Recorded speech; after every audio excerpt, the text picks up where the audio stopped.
Ang Lakers ngayon isang panalo na lang para masweep ang Warriors ngayong season dahil sa 3-0 record ng mga to ngayon dito sa Warriors. 3 games kasi ngayong season mga pare ko na tinalo ng Lakers itong Warriors. At ngayon nga sa laban nila meron silang chance na masweep ang Warriors kung matatalo pa nila yan sa pang-4 na beses mga pare ko.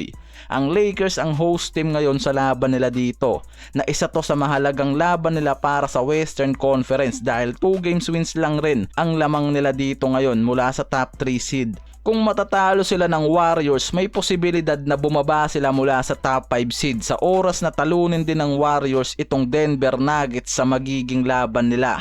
Meaning na walang papalagpasin dapat na laro itong Lakers at kailangan ng mga to talaga na makuha yung sunod-sunod na panalo nila para sa Western sa mga natitirang games nila para sa regular game na to, para mangyari yung pinaplano nilang hindi dumaan sa play-in tournament. Dahil yan yung isa sa pinaplano nitong Lakers, pero mukhang mahihirapan sila ngayon lalo't itong Warriors yung makakalaban nila. Even na 3-0 nga raw nila yan sa unang games, iba na nga raw talaga ngayon dahil meron ng Butler sa lineup ang Warriors at nakabalik na yung ibang key player nito. Di natin alam mga pare ko yan yung magiging senaryo sa Lakers. Kung magagawa nilang talunin ng Warriors, may posibilidad na ma-maintain nila ang top 3 seed. At kung tatalunin naman sila, pwede silang bumaba at palitan sila nitong Warriors o Denver Nuggets dahil 1 win at 1 losses lang rin naman ang lamang nila dito sa Denver. Kaya sobrang dikit nga talaga ng laban para sa positioning na to sa Western Conference.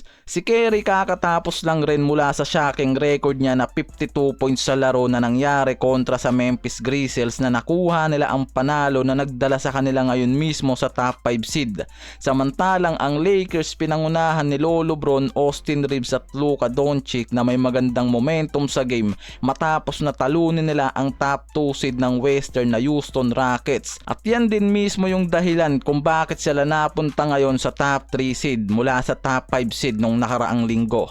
Ang Lakers kasi hawak pa rin ang top 1 spot para sa Pacific Division at nasa baba nila para sa second spot itong Warriors. Sa Pacific Division yan mga pare ko sa nangyaring laban ng mga to ngayon, masyadong mababa ang scoring mula sa first quarter na 26 to 22 points na hindi inaasahan ng mga analyst dahil ang Warriors ngayon ang top 2 teams pagdating sa 3 points attempts. Samantalang ang Lakers pang 19 na team yan pagdating sa 3 points attempts, meaning na talagang bagsak sa 3 points line itong Lakers na ngayon nakikitang sinusubukan ng mga to na tapatan ang Warriors pagdating sa 3 points attempts. Dahil mula sa first quarter halos doble ng 3 point attempts ang ginawa ng Lakers mula sa 16 kumpara sa 9 attempts na ginawa ng mga to sa una nilang game. Mahina kasi talaga ngayon ang Lakers pagdating sa 3 point line. Ang scoring kasi ng Lakers nagmumula talaga pagdating sa mga 2 point field goal at yung mga tira nila in the paint na mismong nakita nitong si Steve Kerr. Kaya naman iyan din yung pinagpukusan nila. Kaya ang Lakers meron lang 8 points mula sa paint ng first quarter game, meaning na talagang pinagpukusan ng Warriors kung paano didepensahan ang Lakers pagdating sa dos.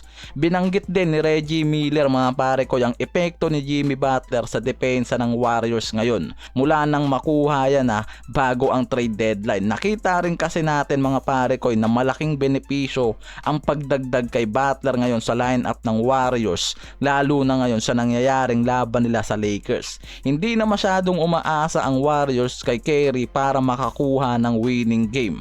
Nang wala kasi si Curry sa court, natalo ang Warriors ng 3 points bawat 100 possession. Nang sumunod naman na nakapaglaro na si Butler para sa Warriors, nagbago yung performance ng mga to lalo na sa defensive play.